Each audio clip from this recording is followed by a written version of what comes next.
Ito mga idol, nakikita nyo, ang reklamo ng driver, mahina magkarga ng hangin tapos madaling magbawas, no?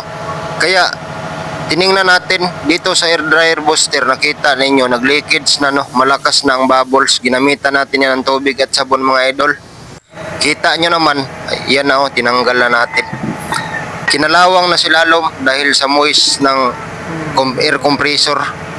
Nagkatubig siya, no? Nag-moist, kinalawang, kaya nag-leakage. Ganyan talaga mangyari mga idol sa katagalang gamit. Magkakaroon yan ng mold sa ilalim dahilan sa moist. At yan na mga idol. Diyan, tanggalin natin yung carbon at saka langis at linisan para may balik natin o i-reseal natin. Tapos palitan ng mga o-ring kung may available na o-ring. Ito o-ring, palitan rin yan mga idol para ma-reseal siya.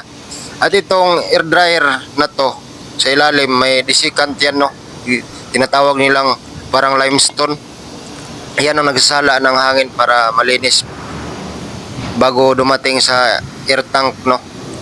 Kita nyo naman maraming kalawang at molds. Yan ang dahilan kaya nag-leaking ang hangin sa katagalang gamit. Ito na mga idol, kita nyo malinis na. Tapos natin trinabaho, no? At ibalik na natin yan. Ito mga idol, natapos na natin, pinandar na, tapos tinisting natin ng tubig at sabon, wala nang leakage, no? Okay na yan, ayos na yan. Madali na lang magkarga ng hangin, no? At wala nang bubbles, makita natin na leaking. Yan lang mga idol, di ba? Ayos.